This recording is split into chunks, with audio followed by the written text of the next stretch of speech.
Segundo declarações do Zelensky, 4 países não querem que a Ucrânia faça parte da organização do Tratado do Atlântico Norte, no caso, conforme nós sabemos, a Aliança Militar do Atlântico Norte. Hoje é dia 17 de janeiro de 2025 e nós temos uma série de temas a serem tratados aqui, desde os ataques que eventualmente a Ucrânia faz contra o território russo, bem como também a tentativa da Rússia de avançar nas regiões de Pokrovsk, sobretudo no fronte de guerra na região do Donbass.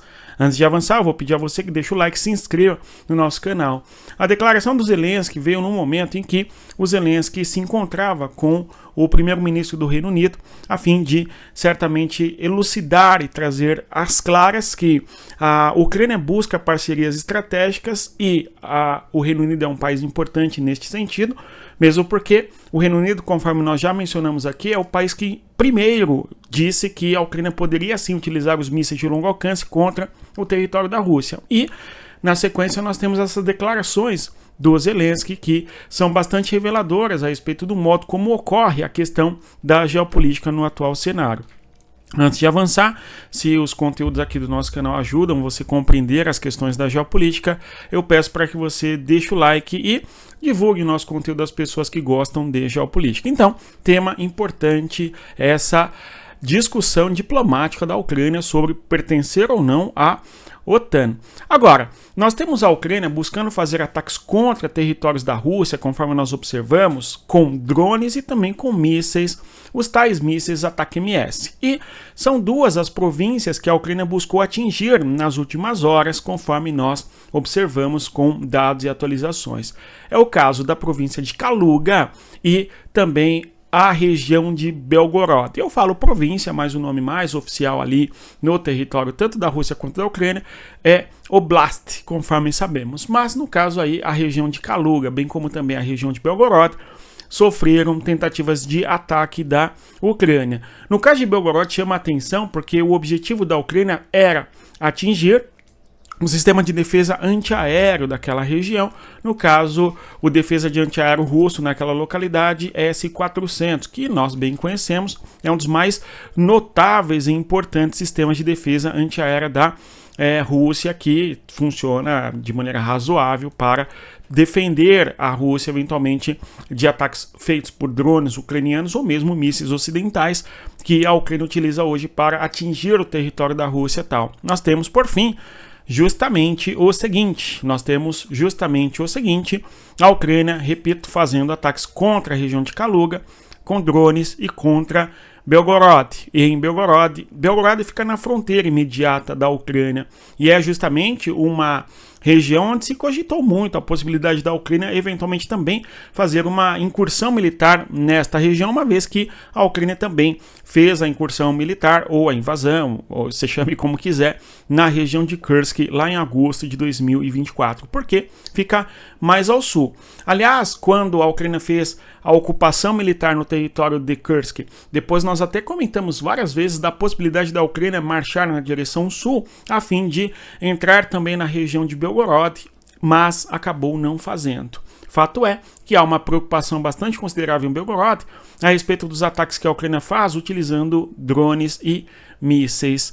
Agora, conforme nós observamos, o ataque em Belgorod visa atingir o sistema de defesa antiaéreo S-400 russo.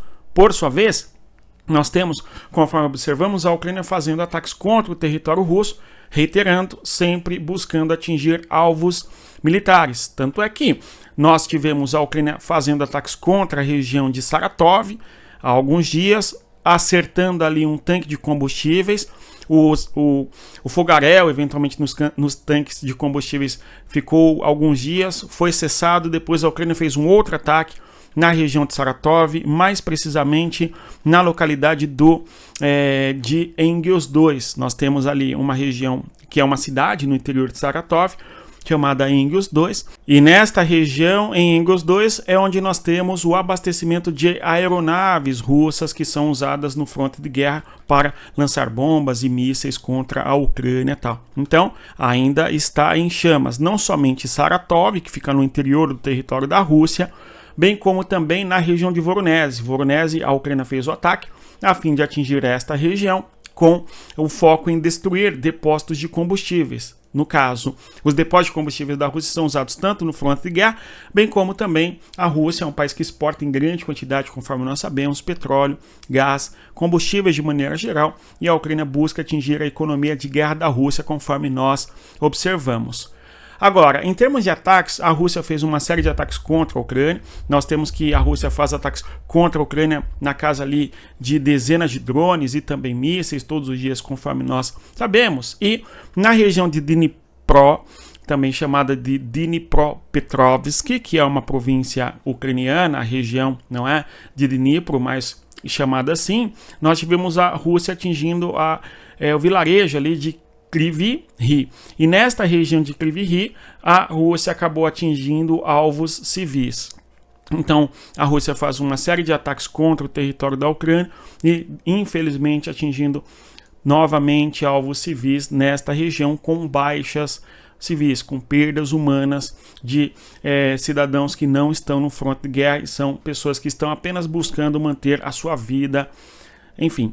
Então nós temos aqui, infelizmente, mais um ataque trazendo vítimas civis na Rússia, aliás, na Ucrânia.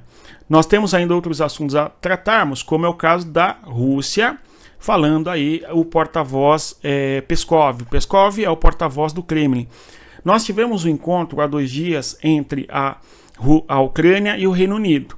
Tanto a Ucrânia quanto o Reino Unido fizeram uma aproximação geopolítica importante, um acordo que durará 100 anos, pelo menos esta é a estimativa, tá certo? E nós temos que a resposta de Moscou é justamente de que é necessário que haja uma pesquisa, ou melhor, até uma observação mais adequada e detalhada a respeito de como será eventualmente este acordo de 100 anos entre o Reino Unido e a Ucrânia. Segundo o Peskov, nós vemos aí, dado que a Grã-Bretanha é um país da OTAN, o avanço de sua infraestrutura militar em direção às nossas fronteiras é certamente um elemento bastante perturbador.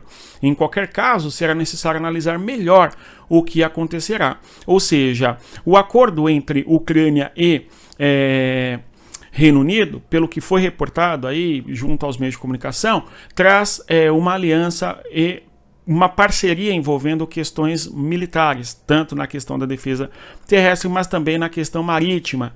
E nós temos que a região do Mar de Azov, o Mar Negro, é uma longa região, não é? Uma região de grande extensão geográfica importante para a marinha, eventualmente, do Reino Unido apoiar a Ucrânia, caso seja um apoio de fato militar contra a Rússia, enfim, e por isso, portanto, a eventual preocupação do Kremlin a respeito deste assunto. Vamos acompanhar os desdobramentos e, eventualmente, qual será de fato o apoio que, eventualmente, que será um apoio que o Reino Unido dará para a Ucrânia nessa questão envolvendo, não é, este acordo entre Zelensky e Keir Starmer, que é o primeiro-ministro do Reino Unido, enfim.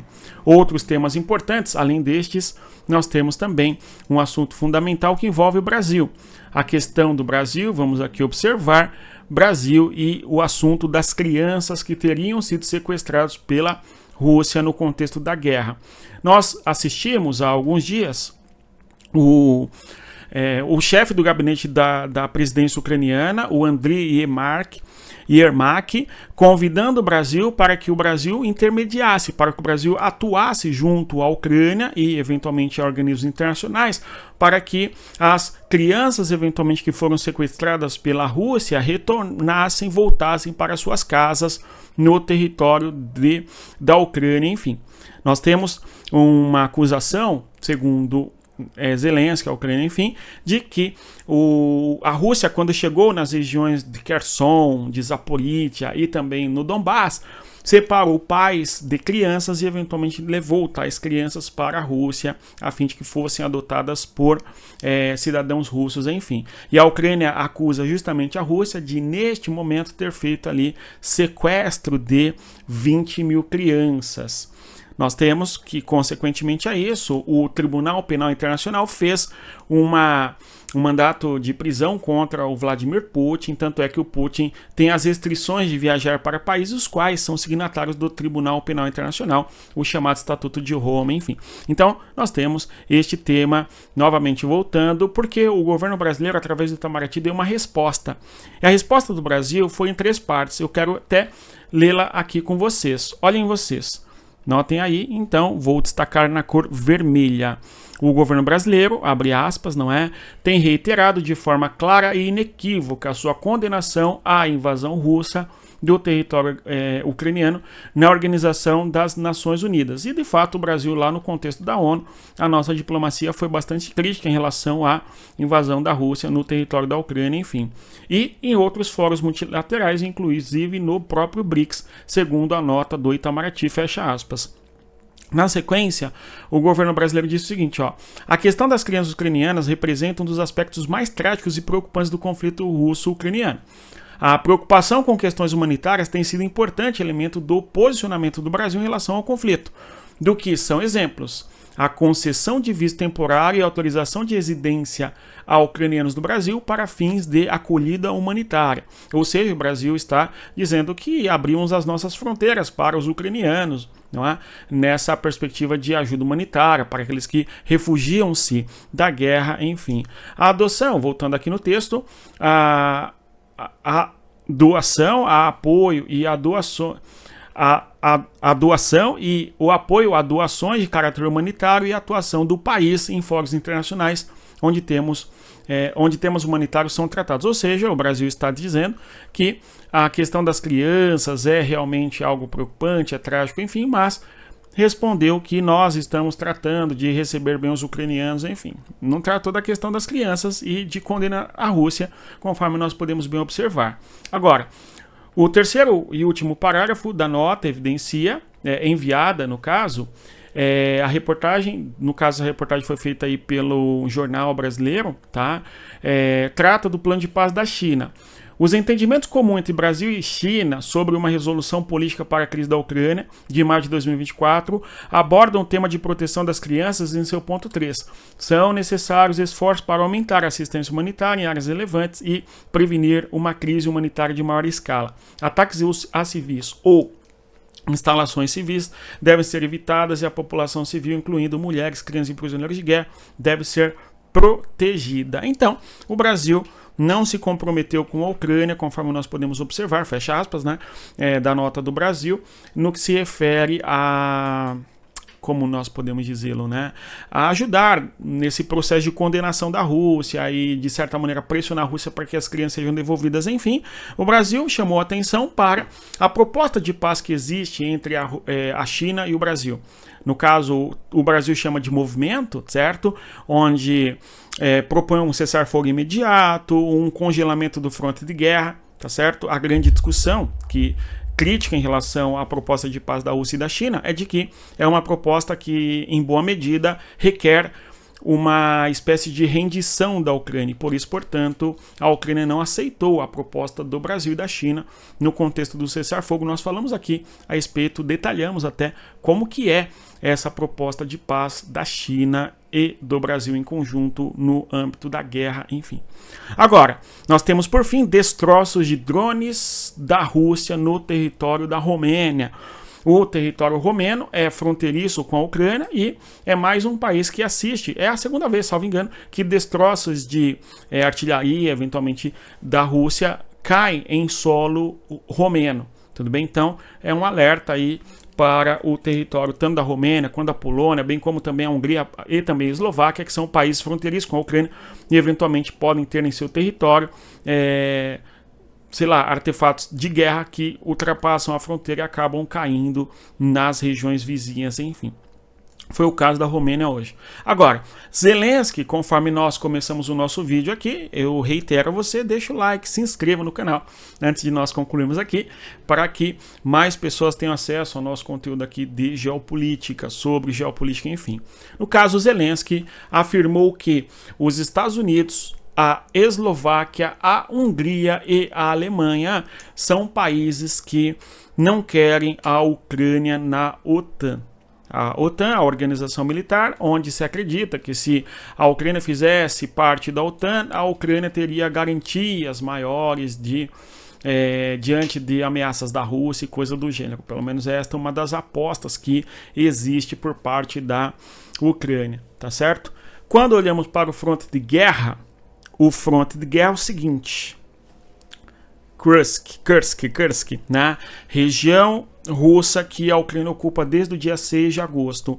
Há uma tentativa bem forte de avanço da Rússia, sobretudo na porção noroeste daquela região, tá certo? Em Prigoni, e bem como também uma tentativa russa de tomar pelas beiradas, digamos assim, a região de Pokrovsk. Então a batalha de Pokrovsk está em andamento, e aí o que nós podemos observar é que não há uma tentativa de se infiltrar no espaço urbano de Pokrovsk por parte da Rússia, mas sim cercar aquela localidade, não é, com o objetivo, portanto, de comer pelas beiradas. Vamos continuar observando. Nos próximos vídeos, nessa questão de Pokrovsk, a gente precisa analisar também conforme os mapas que nós sempre aqui analisamos. Se você chegou até aqui, eu agradeço a presença, reitero mais uma vez para você deixar o like, se inscrever no nosso canal e divulgar para as pessoas que gostam de geopolítica. No mais é isso. Bons estudos, respeita a geografia e até mais. Tchau, pessoal.